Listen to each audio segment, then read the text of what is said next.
بسم اللہ الرحمن الرحیم. مرزا غالب.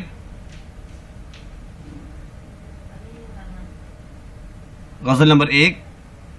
دہر میں نقش وفا وجہ تسلی نہ ہوا.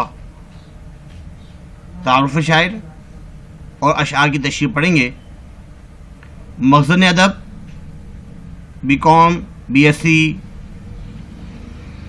BBA اور BA ڈگری کلاسز کے لیے سر نوید خالد. غزل نمبر 1. مرزا غالب 1797 میں پیدا ہوئے ہیں. پیدا تو آگرہ میں ہوئے ہیں اور دہلی میں ان کا انتقال ہوا ہے 1869 میں. والد صاحب کا نام مرزا عبداللہ بیگ. تصانیف دیوان غالب، ریختہ، مکاتیب غالب، عود ہندی وغیرہ. اصل نام اسد اللہ خان. برائے مہربانی اگر چینل سبسکرائب نہیں کیا تو سبسکرائب کر لیجئے. ہماری کوشش یہ ہے کہ وقتاً فوقتاً جتنے بھی مشہور غزلیات ہیں، نظمیں ہیں، جن کے مرکزی خیال آتے ہیں، خلاصے وغیرہ، کچھ کی ویڈیو بن چکی ہے، کچھ کی انشاءاللہ ایسا ایسا بنتی رہے گی تاکہ آپ لوگ اس سے مستفید ہو سکیں. اور شیئر بھی کیجئے اپنے دوست احباب کو تاکہ وہ بھی اس سے مستفید ہو سکیں. لائک بھی کیجئے گا، کمنٹس بھی کیجئے گا. لقب جو ہے وہ ہے مرزا نوشا.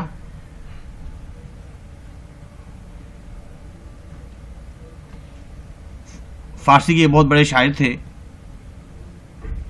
مرزا غالب. دہر میں نقش وفا وجہ تسلی نہ ہوا، ہے یہ وہ لفظ کہ شرمندہ معنی نہ ہوا. میں نے چاہا تھا کہ اندوہ وفا سے چھوٹوں، وہ ستم گر میرے مرنے پہ بھی راضی نہ ہوا. ہو تیرے وعدہ نہ کرنے پر بھی راضی کے، گوش منت کش گلبانگے تسلی نہ ہوا. کس نے محرومی قسمت کی شکایت کیجیے، کس سے محرومی قسمت کی شکایت کیجیے. ہم نے چاہا تھا کہ مر جائیں سو وہ بھی نہ ہوا. مر گیا صدمہ یک جنبش لب سے غالب، ناتوانی سے حریف دم عیسیٰ نہ ہوا.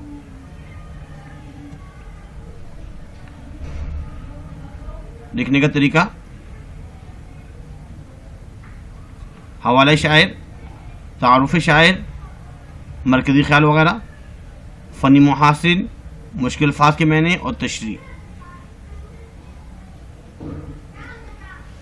دہر میں نقش وفا وجہ تسلی نہ ہوا، ہے یہ وہ لفظ کہ شرمندہ معنی نہ ہوا.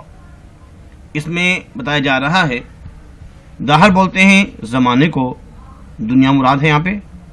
اس زمانے میں جو ہے جو نقش وفا ہے، وفا کا جو لفظ ہے، وفا کا جو نقش ہے، واو فے الف، یہ جو ہے وجہ تسلی، تسلی کا باعث اطمینان، باعث تسلی نہ ہوا.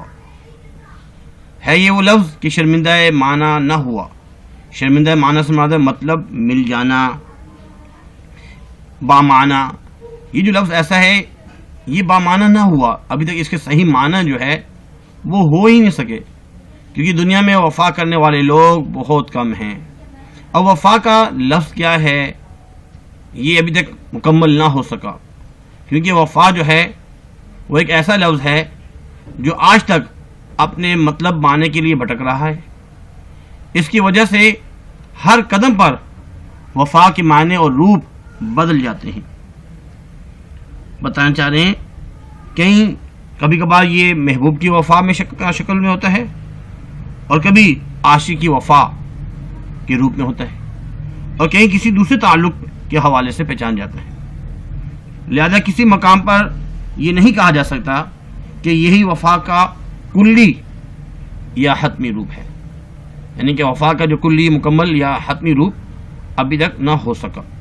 اس لیے بتایا جا رہا ہے کہ ظاہر میں نقش وفا زمانے میں یہ وفا کا جو لفظ ہے یہ باعث اطمینان نہ ہوا ہے، یہ وہ لفظ، یہ ایسا لفظ ہے وفا کہ بامعنی نہ ہوا، ابھی تک اس کا جو مکمل معنی جو ہیں یا مطلب کا مکمل مل جانا یہ نہ ہو سکا۔ حوالہ شاعر میں لکھیں گے، پیش نظر شعر مرزا غالب کی غزل سے لیا گیا ہے، جو کہ اردو کے پہلے فلسفی شاعر ہیں۔ تعارف شاعر میں سے جو شروع میں بتایا ہے وہ لکھیں گے، الفاظ معنی مرکزی خیال میں ہے کہ ہر قدم پر وفا کے معنی بدل جاتے ہیں، کبھی وفا کا معنی کیا ہوتا ہے، کبھی کیا ہوتا ہے، عاشق کے اعتبار سے، محبوب کے اعتبار سے، کسی اور دوسرے کے تعلق کے حوالے سے وفا کا لفظ جو ہے وہ وقتاً فوقتاً بدلتا رہتا ہے۔ اس کے بعد شعر نمبر 2، میں نے چاہا تھا کہ اندوہ وفا سے چھوٹوں، میں نے چاہا تھا کہ اندوہ وفا سے چھوٹوں، وہ ستم گر میرے مرنے پہ بھی راضی نہ ہوا۔ اندوہ اصل بولتے ہیں غموں کو، دکھوں کو کہا جاتا ہے۔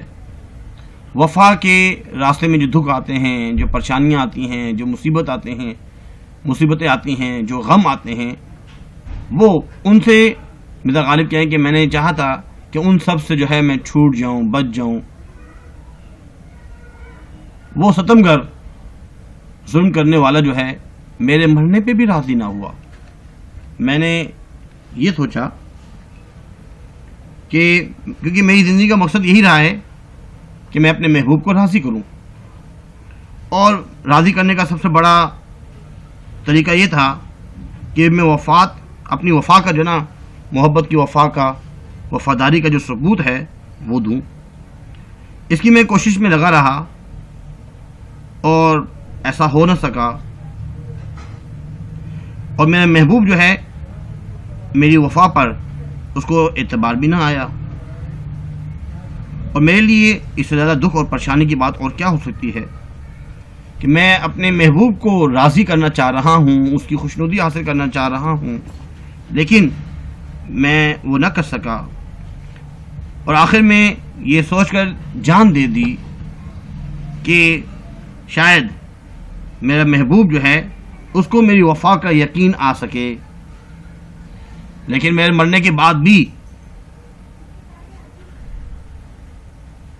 میرا محبوب جو ہے وہ تب بھی راضی نہ ہوا۔ مرکزی خیال میں اپنی جان دے کر بھی وفا کا حق ادا نہ کر سکا، سوچا تھا وفا کا حق ادا کر دوں، مر بھی گیا لیکن وفا کا حق ادا نہ کر سکا۔ حوالہ شاعر اور مختصر تعارف کے بعد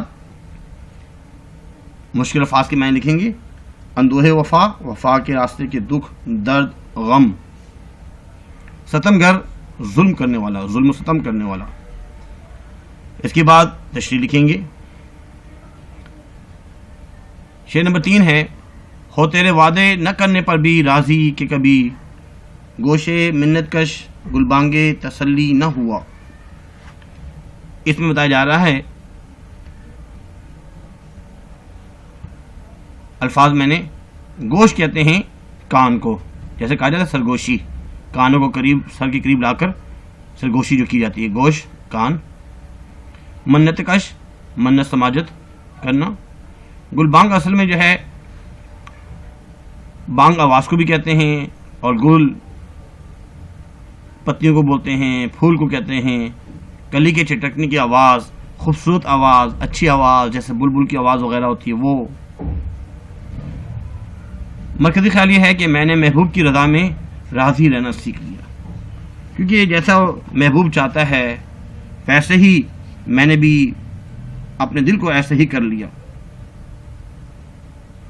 میری بڑی خواہش تھی کہ میرا محبوب جو ہے مجھ سے ملنے کا وعدہ کرے، اور اس کے انتظار کی صورت میں مجھے ایک مستقل سہارا حاصل ہو جائے، انتظار کرنا۔ لیکن مجھے اس خواہش کے حصول میں بھی ناکامی ہوئی،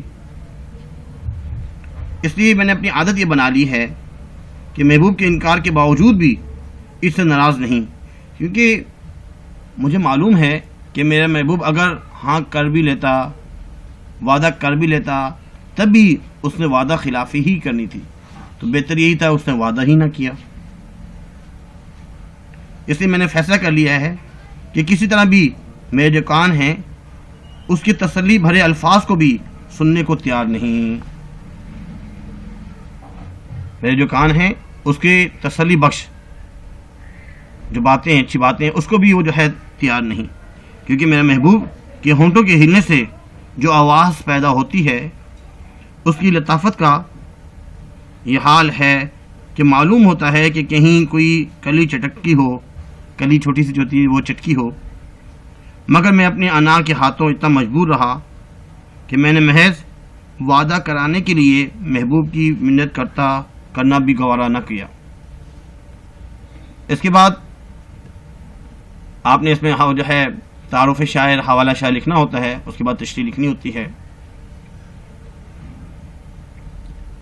شعر نمبر 4. کس سے محرومی قسمت کی شکایت کیجیے، ہم نے چاہا تھا کہ مر جائیں سو وہ بھی نہ ہوا. مشکل الفاظ کے معنی. محرومی قسمت کا مطلب ہوتا ہے قسمت کی خرابی، قسمت کی محرومی.